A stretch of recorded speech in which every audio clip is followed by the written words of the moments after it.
the legendary city builder returns. I am the Beard, and as we sit here on the banks of the Nile, a warm welcome to all of you. So if you're not a graying gamer like me and are not aware of how awesome these old Sierra Impressions games were and how influential they are on the city building genre as a whole, you've been seriously missing out. I grew up on these games, and I am hoping that this Pharaoh A New Era is going to be a faithful remake with perhaps some tweaks here and there of actually my favorite title in the entire series. And because of that, I think that we're gonna do a playthrough of all 50, yep, you heard me, 50 missions that are in this amazing game. That doesn't include all the expansions, I do have to point out, but still, 50 missions, guys. We got a lot in front of us. So I think if you are interested in the old Impressions titles and have never heard of them before, you can go and check them out. You can actually still grab them on GOG, I believe. And if that's not your thing and you want to go pick up something that's really old, I would highly recommend going to check out a fellow YouTuber by the name of Gamerzak. Amazing channel, and he's got an exceptional playthrough of the original title, which is well worth checking out. So without further delay, let's get stuck into leading the creation of possibly one of the greatest civilizations the world has ever seen over the course of more than 4,000 years of human history. I am the Beard, and this is Pharaoh, A New Era. Right, everyone, let's get straight into it. So one of the key things about Pharaoh, and I'm glad to see it still coming through here, is that you get to play over the course of more than 4,000 years of human history.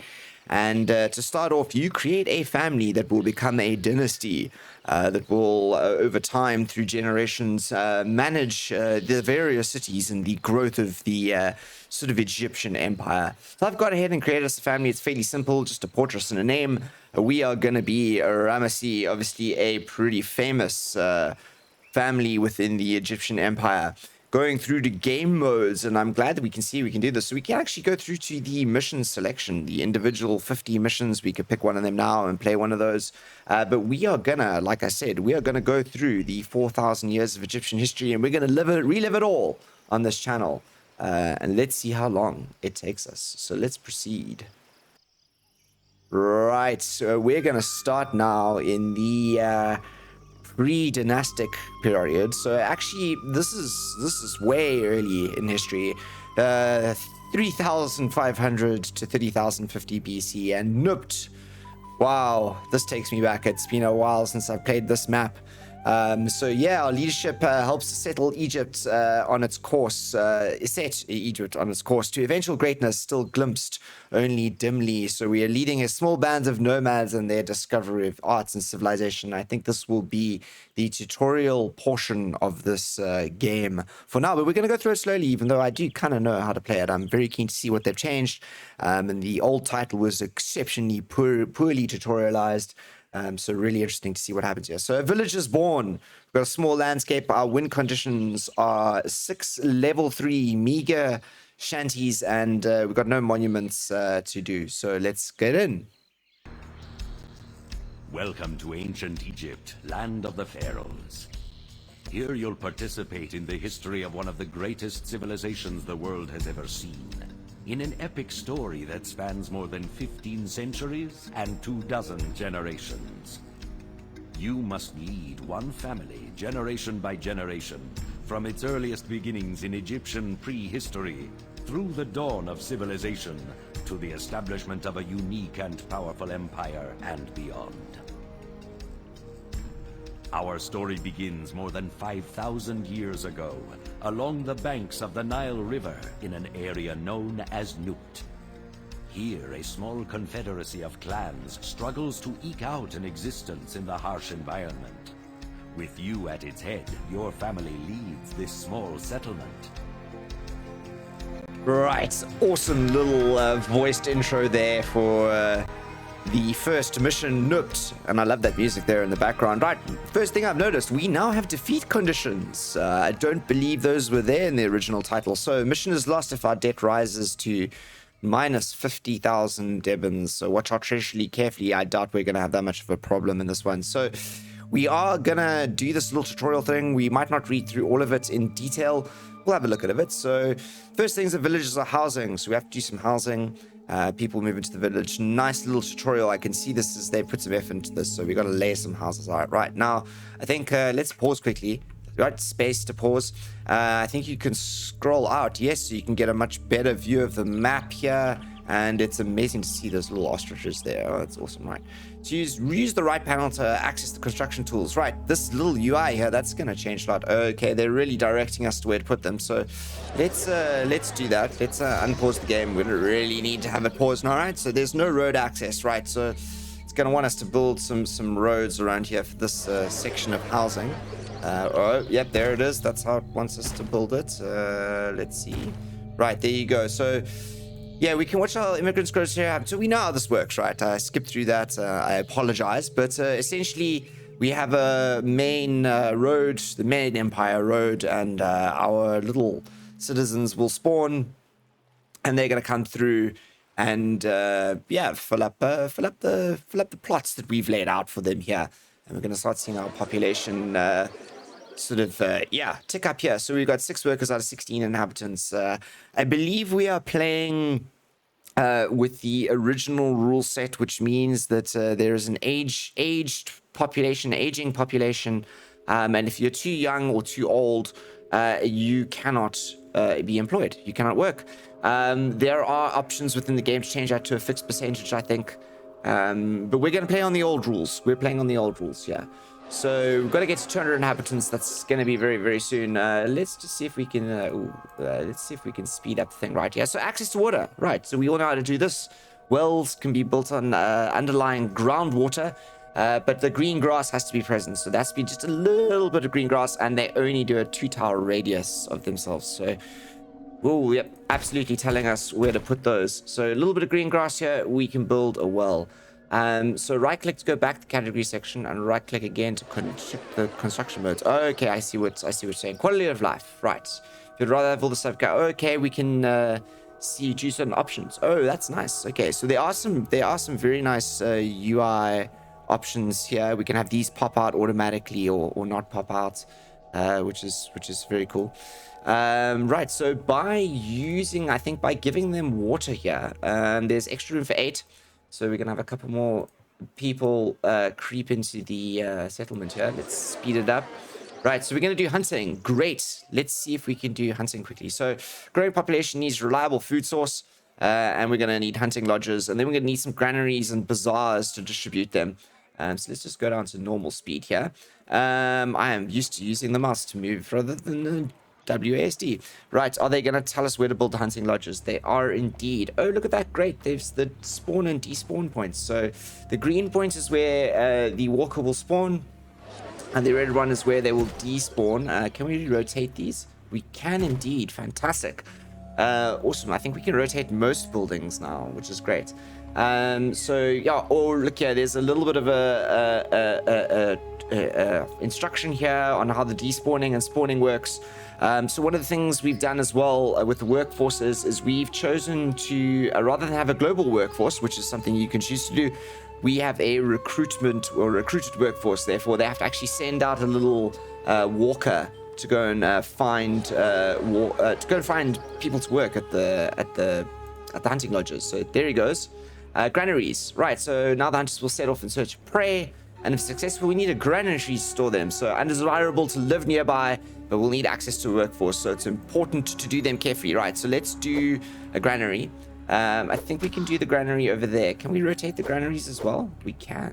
Oh, I like the granary that way. Right, so again, another spawn and despawn point. So I think this man over here is going off to have a look. And we have to do a bazaar as well. So the bazaar will send one of its workers to the granary to bring back food, and then send its distributor to roam the streets. So we've got to make sure that the granaries are close to... oh, yeah, here's a detailed explanation of the walkers, which I think we're going to read. This is one of the most complicated things within these games, and I think one of the things that more often than not throws new players off the most. So let's have a look. So what they've said, at least. So when trying to place a building near a road, you will see the indicators with arrows. So there they are, the red and green. The green arrow shows where the building will spawn its workers and where it will take deliveries of goods. So walkers will come out of there, and goods will come into there. The red arrow shows the point for return for distributors coming out of this building. So once they go and look for goods, and they'll come back into that building too. So the guys picking up the food from the hunting lodge will despawn on the red one. Sometimes both points on the same tile. These points might change when you build new roads to existing buildings. You can check them anytime by simply hovering your cursor over, right? So not bad tutorial little there. Oh, we're meant to build a bazaar, and they want us to build it there. I probably would have built it out here, but all right, let's do that there. So ambulancy. So we're really getting into the walkers here. This is good. Distributors, whenever they distribute goods to services or houses, roam the roads of your city for a time and then come back to the building. During their walk, when they reach a crossroad, they can take either direction. To avoid distributors getting lost when you don't want them to, don't build a road net with too many intersections. This is also true for recruiters, so place your buildings accordingly. So yeah, so I think what we can do is we start putting some roadblocks just now. That might be nice. So they're going to go roam the streets. They're looking. So one of the tools at our disposal to control the walkers is roadblocks. Roadblocks prevent distributors and recruiters from going through, but let other walkers with a set destination path. Use roadblocks wisely and you'll be able to manage gigantic cities. So yes, so we have a roadblock now. Now what we're going to do is we're going to want to put one here and one sort of here. Yeah, there you go. We don't want the walkers kind of going out the bounds of our city. Right, so now we've got fire and collapse risks. So yeah, basically I'm not going to go through this in detail, but we have to build architects, posts, and firehouses in order to keep fire from happening in our city. Here it is, services. Here's firehouse. Can we build a weird one? Yep, so there's our despawn quickly, services, and let's do an architect one up there, right? Now that they have food, villagers will need access to clean water from a water supply. Great stuff. Water supplies will be built in a grassy area and also need access to employees. Once up and running, water supplies will dispatch a water deliverer. So we got more walkers with the water delivery. So where's this over here? Got a firehouse, well, water supply. There you go. So let's put the water supply. Can we put the water supply? I kind of want to put the water supply there. I think we'll look cool there. Great. There's the water supply. We'll also spawn a walker and head out to, fill out everything. Are these guys hunting? Yeah, look, he's got an ostrich. Can we click on them? Now those are some big drumsticks. Oh, they are. Right, so he's working over there. That's got some nice, ooh, good. We've got massive amounts of in-game help here. Food and farming, floodplain farming. Oh, there's lots of walls of text here. Cool, so we've got to reach 6 meager shanties. What are we on at the moment? Sturdy huts. Right, so we're going to get food out. We got to buy. Wait, cancel. What do we got to do here? We got to buy game meat, yes. And over here we got to accept all game meat, yes. Accept all. So we got game meat coming in here. That was set out. Oh, got a lot of game meat coming in here. And then the game meat's gonna go out. We didn't have any. I think this is a bazaar buyer. I'm going to get them. So she's going down to get the bazaar, and let's speed this up, shall we? We're gonna roar through this one. So as soon as I think that food starts being distributed, these huts are definitely gonna upgrade. So really simple tutorial here, everyone. Basic setup of housing, risk damage, a little bit of hunting, and fairly good tutorialization of how walkers work, which is fantastic. I actually really like the graphics. We got the bazaar trader over here waving his fish. Are any of these upgrading? Sturdy huts? Okay, the food will start getting out. We've got food coming out, yeah. Water and food coming out, and yeah, we should upgrade. Let's speed this up, shall we? There you go. So well done. By filling out people's bellies with nourishing food and protecting their homes from fire and collapse, we've helped this fledgling civilization take its first step on the long road of history. The mission was completed in 11 months, which is not bad, I must say, less than a year. And we're on the normal difficulty, and it's nice to see a little bit of a summary here. So kindling, raiding, houses, and a population. Right, we could keep governing, but we're going to carry on. Right, what's next? We're still in the pre-dynastic period. Our family begins the pre-dynastic period, leading a small bunch of nomads to the discovery of art civilization. Right, okay, it's the same thing. So we're going to do Thinis. Right, what have we got here? One ordinary cottage, the dawn of civilization. I think we might learn some farming here.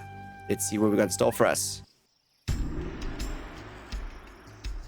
After many years and the passing of a generation, your family has resettled in the area of Thinis, in Upper Egypt.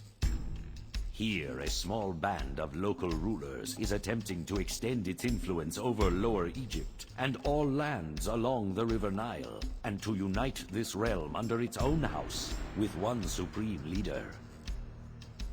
Establishing Thinis as a thriving city like nothing ever seen before will prove the worthiness of the Thinite Confederacy and help them gain supremacy over Lower Egypt and the other factions vying for power.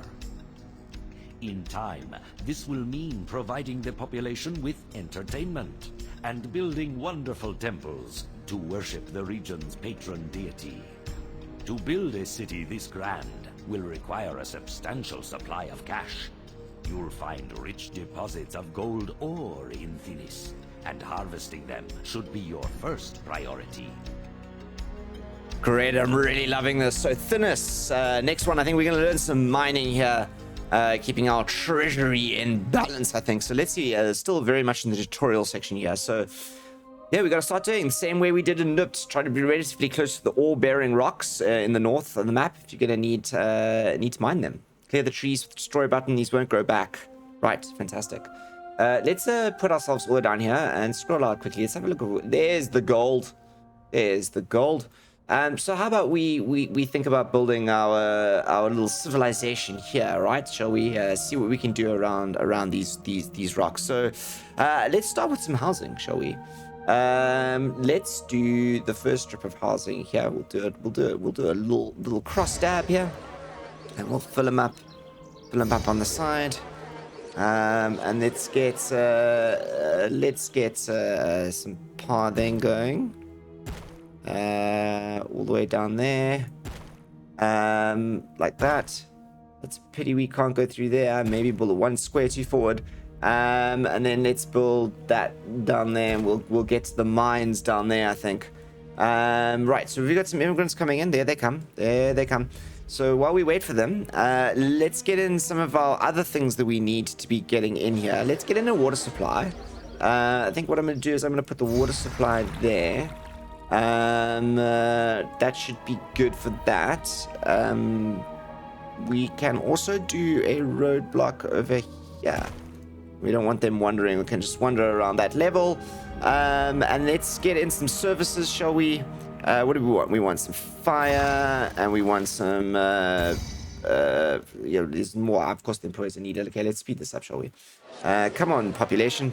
So we got water. Do we need some food? We got some ostriches down here. Fantastic. So let's get some hunting lodges going. Let's get a little path like that there. And let's put down some hunting lodges. We'll put 2 hunting lodges there. And let's get a granary up over here. And a bazaar. We will do the bazaar. We'll do the bazaar down this side. Get those up and running. Food coming in. Buying game meat. Don't buy. Buy game meat. And you accept all game meat, yes. Accept that game meat. Get that going. Then let's do some mines, shall we? Where is it? Hygiene. Alright. We just need 10 mega shanties. Alright. Okay. We've got some sturdy huts. Okay. That's fine. This will go quickly. Right. Oh, speed management. Huh. We've already figured that out. Right. Let's go. Let's get up to those 10 mega shanties. There they go. Mega shanty. I like the visual cues of the upgrade. So we got 4, 5, 6, 7, 8, 9, 10. Almost there. We're good at this. I mean, these are not that difficult, these little missions, but it's fine. We got our population up to 352. Unemployment is 73%. So there you go. So now we get to manage our treasury. So I think this one's all about the gold, to be honest. So we got to build some gold mines. I love gold mines. Gonna make ourselves filthy rich. We place 2 gold mines, at least 2 gold mines. We're gonna do a bit more. And then those are gonna have to go to a palace, I assume, which we will get to just now. So let's go. Where are we? Services. Where's the gold? Where's the gold? Oh, there, production. Okay, cool. Gold mine. Let's see how many we can fit in here. Let's do 1, 2, 3, 4. And let's get some roads in here as well. We want to be filthy rich here, everyone. There you go. We'll get some roads in there. I think those walkers are gonna go and find production. We want two gold mines with workforce. The walkers have gone off to find our lovely. What are you doing over there? Palace. All right, there you go. We get to build our palace. So the gold goes into Paris, and what actually happens is each gold carrier reaching our palace adds 100 debuts to our city funds. So probably why we went. Oh, you know what? I got to remove that there. Otherwise, that walker is not going to get down there. That was a silly move of me. All right. It's fine. We're doing well without roadblocks. Right. Palace. Where's palaces? Palaces. Services. There it is. Village palace. Fantastic. Let's put the. Can we put the palace? Put the palace over here. It has to be on grass, I think. Oh, it fits there. Okay. I'm gonna put the palace. You know what? Let's make this beautiful. Let's clear those trees. Clear those trees, and we'll put the palace just over there, just far enough away. So there goes our palace, and these miners are now. Ooh, look how shiny that gold is. That is some shiny gold. Shiny gold. Taking these supplies any further until someone's available to unload them. Aha, crime. Okay, now we have to get some police stations in order. So we got our debuts going up here. Treasury. We're not going to go into negative balance there. Crime. Right. Services. Where's our services? We're gonna get services. Services. Safety. We're gonna have to get a police station up. Let's get the police station in there. Build a police station to control your housing and your palace. Yeah, I think that's good. There you go. What's the unemployment rate here? Oh, we've got our overlays tutorial here, right? Oh, okay. So, crime overlay. Right, so let's go up here. I think overlays are here. Overlays. Risks and crime.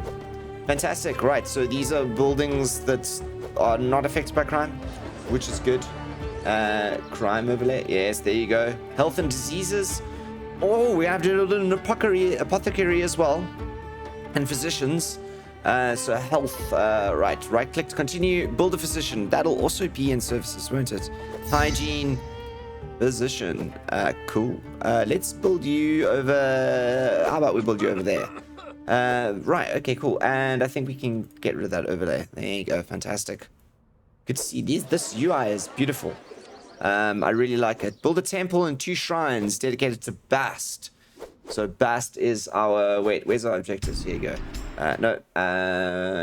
In-game help. No. We missed that message. I wanted to see... we've got the encyclopedia here. World maps out. Overseers are out. Notifications. Build a temple. Clear. Okay. Okay, I missed that, but I assume that we can't get to our overseers layer. Where's our overlays? Do we have taxation? There's religion. Or, this is religion, right? Religion overlay. Yeah. So where's Bast? Bast. There you go. Okay, not yet. Let's just build some temples, shall we? Shrine to Bast, 100. Fantastic. Where are we going to do this? Let's do this over... How about we do that over there?